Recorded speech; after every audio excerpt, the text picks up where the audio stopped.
My name is Sairah Husain, and I am going to graduate this December. I study economics and South Asian studies. My minor is Russian studies, and my interests are economic development, particularly questions beyond purely quantitative analysis, but that take into account regional topics, issues of gender, ethnic identification, and what I did on my project. First of all, I was in Calcutta, as you can see at the Institute of Development Studies. Calcutta is in the state of West Bengal. I have that arrow there. My paternal grandfather was in Calcutta for about 30 years of his life. My father also spent a significant amount of his childhood in Calcutta. My grandfather is from Hyderabad in the south, and my mother's family is from Karachi in Pakistan. I've never been to Calcutta before, so it was really interesting. Or I've never been to India before. So it was really interesting going to Calcutta, and I'm going to talk a little bit about my experiences in my research. First of all, the Institute of Development Studies is very much grounded in a sort of human development sort of focus in economics. It's committed more to understanding capabilities in economic development, which is a theory by Amartya Sen and also philosopher Martha Nussbaum, which sort of seeks to understand how, when people are trying to advance their economic situation, what part does their gender, their ethnic identification play in advancing their economic states? And so this is something that the IDSK takes that sort of approach, and it's committed to disseminating research and sort of giving policy advice. The goal of the project that I worked on, it was entitled Employment Generation and the State, and Professor Sairah Husain was the one who wrote the paper. So the questions that I was interested in the project, it was a larger project. I only focused on one component. So the component I focused on was understanding how women entrepreneurs' experiences, how their gender, the help of the government lead to their empowerment or maybe don't help them as much. So the primary research method we used was interviews, and Professor Husain, when he presented, our population to me, he said, okay, this is a list of the people we're looking at. And I said, oh, okay, this is our sample then. He's like, no, this is the entire population. And so it was already small, about 30 people. And we were only able to get contact information of about 10, but we ended up with only looking at 4 people because there were some issues of identifying. In some cases, there was the females who got the government assistance, their male counterparts may have sort of done that, used their wives' names to get the assistance, so it wasn't necessarily something that was quite representative, something we even wanted to look at. So some questions we asked each of the female participants was, what is your line of business? What is your family background, educational background, and entrepreneurial engagements? When did you join this company? What was your initial role? What's the evolution of the company? And do you have have you had any problems, or are there any current problems in your business? So the first question, one of the questions that was really important is what is the role of the NSIC and the state government in your business? What experience have you had with them? So the NSIC, first of all, is the National Small Industries Corporation, and they're an ISO company, meaning that International Standards Organization has given them sort of a stamp saying that, okay, the NSIC is able to kind of put standards, live up to these certain standards, and certify that a certain company is up to, if it's labor standards, quality, and the main role of the NSIC in West Bengal in helping female entrepreneurs, they're supposed to assist these small enterprises with a specifically tailored scheme. So what you do is that you register with the NSIC and you have access to all of these benefits, whether it's going to having your business's banner up on the website, whether it's being invited to trade fairs where you'll have access to potential clients, and getting other sorts of aid, getting government purchases. So these are just some of the benefits you get from the NSIC. And same thing. Something I really wanted to learn and going to India was, how is it that the state and markets sort of interact or don't interact, and how does that work out? So just a little bit of background on the political situation in West Bengal. It's a democratically elected communist government.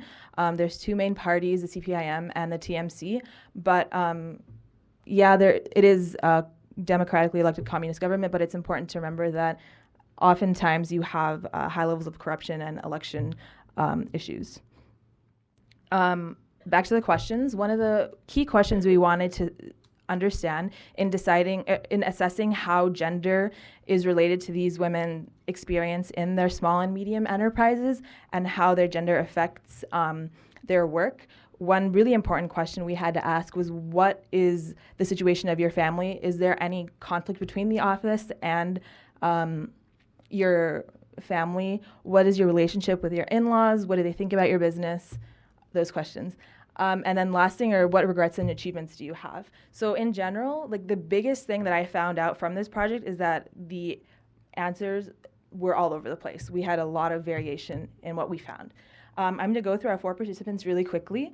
The first participant, she produced hospital and medical equipment and medical supplies. The work was really technical, and something that was surprising about the project is that when me and Professor Husain, I actually don't speak Bangla, nor do I understand it. So what happened was that the professor would conduct the interviews, he had the questions, and he'd just write little translation notes for me, which were really helpful, but at the same time I was a little bit obviously removed from the interview. So going into the first location of the interview, it was interesting to see that even though this work was highly technical, her office was a pretty small place, just located right behind her home. It was attached to her home, so that made her life balancing the office and family a lot easier. So in general, she grew up. Her father was he was an engineer, and he had his own company. Her father-in-law also had his own company, which shut down during the 1970s, where there was a lot of labor unrest, and a new government was established in the state of West Bengal. So the biggest thing that we found out with this first participant is that she was really critical of the attitude that overemphasizes the females working rather than having any sort of caring for her family. So she cited herself as someone that could balance those two worlds. Her education, she was an honors graduate in mathematics, and she got married in her final year and left her college. Right afterwards, she got a job at a newspaper business, but her father-in-law said, you shouldn't take up that job because you're going to be in a mixed gender environment, so you should maybe seek to try to do something else. And she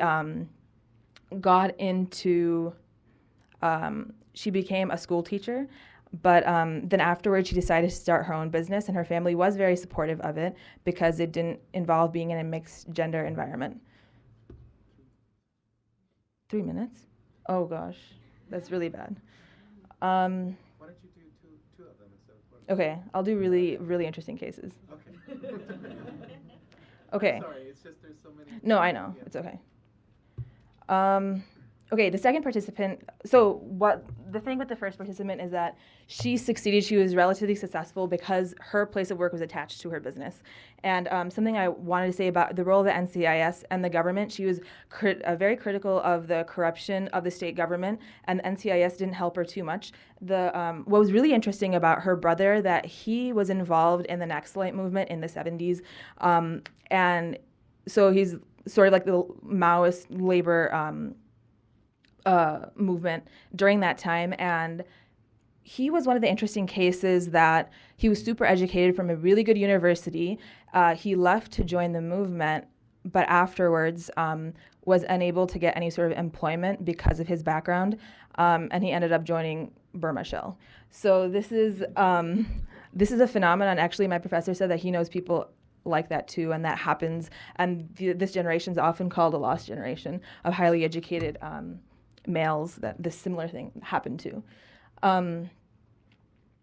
The second participant, she manufactures safety equipment. This is the first interview and the first and only interview that was in English. She manufactures safety equipment that can be used in hazardous atmospheres like mines. It was very technical work. She had no background. She actually studied her English literature was her educational background, and she said she also had a frustrating relationship with the state government and the NSIC. She said what was especially interesting about her case was that she, when asked, this was the only interview that I could actually ask a question because it was conducted in English. So when asked about the uniqueness of her gender, the initial question was, okay, so how does your gender help or hinder you in your work? And she said that it's not so much a factor. I'm like any other business person. I can hold my own. So she didn't see it as much as that huge of a factor. But when asked about discrimination and the role of the family and having to balance those two worlds, she thought, okay, yeah, my gender is pretty significant, and it is a struggle to balance those two worlds of working and also of being at home and managing the family. So in that way, her gender was significant when she noticed that there was some sort of discrimination or it was more of a problem. But in her own active role, she was sovereign of her own workplace. She had her own company. She didn't see gender as so much of a concern.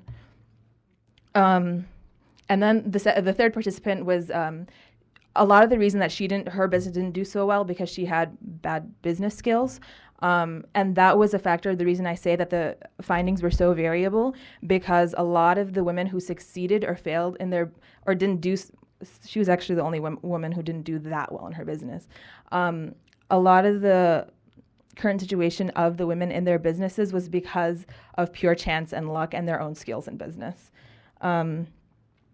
But she, the reason that she wanted to start working was a revolt against the Bardha system. I didn't even know that Bardha existed in non-Muslim communities in India, but apparently it does, and which is revealing. And she wanted to sort of get out of that sort of restricted mobility environment, and that's why she started her own business. What was really interesting about her case also was she married into a zamindari family, which is like a landowning family, and they're a declining class in India in general, but they're also still given a lot of prestige because of the name. And that was the situation with another participant who married into a Nawab family, or maybe I'm talking about the same person. No, the fourth participant, sorry. She owns a very successful business in Calcutta called Sugar and Spice, and it has franchises all over. And she also married into a Nawab family, but she had a sort of restriction on mobility, and so she decided to start her own business because she wanted to do some work, and the family supported her job. She also didn't cite the uniqueness of her gender. She said that it was mostly because I worked really hard, I was really thrifty, and I used my time wisely that I succeeded in my business. And so in general, on this project, I intended to learn about economic development in India and how it functions in an alternative economic system, which is a politically democratic communist state with caveats. I intended to expand my knowledge of economics. I didn't know much about gender and economics before, and I hadn't formally studied the topics in my class. Some roadblocks and challenges was literally the roads, super crowded in Calcutta, and getting around, you have to have a lot of patience. You can see how crowded it is. This is a view from my university. It's super crowded. Again. One of the biggest issues was finding the participants. So we used Google, and that helped. One of the things that we were going to do actually was to use private detective, but we decided not to do that. But that was an option. Also, language was a really big problem because I don't speak Bangla, nor do I understand it. Just getting around in daily life and everything, I do speak Hindi or Urdu, so that was helpful. But one of the problems, just sitting in the interviews themselves, first of all, I'm an American student, and like I'm a student from a very privileged background in the United States. So sitting in the interviews with those women who spoke Bengali, there was a different sort of dynamic in the interviews because I was not even involved whatsoever in the conversations. But even though I was a woman, like it did help, Professor, I think, because I was a female and sitting in on the conversations, the questions that he asked about gender maybe have been facilitated, but at the same time, that could have been totally negated because I'm from this privileged background of, you know, American University. The political situation was sort of shaky when I was there. The TMC and the CPIM have a lot of issues with one another. So there were some days when the university was closed. And that's the death of the transportation minister, which is interesting because like a week earlier, like all the taxi cabs went on strike, and there was a closure of the city because of that. So he passed away, and the SFI, which is the student organizing committee of the CPIM, it basically like the biggest student organization, and it's aligned with the CPIM. One thing I noticed that was really interesting is that activism in India, and also the Center for South Asian Studies put a video on about this last year, someone's film, that activism in India and even Pakistan that I know of is largely student activism is largely associated with the government parties. So they're not like, okay, yeah, here in the United States we'll have college Republicans, college Democrats, but we also have independent sort of organizing bodies.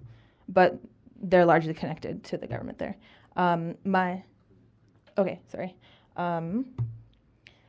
So I had a lot of help from other people, and I had a lot of progress on the paper.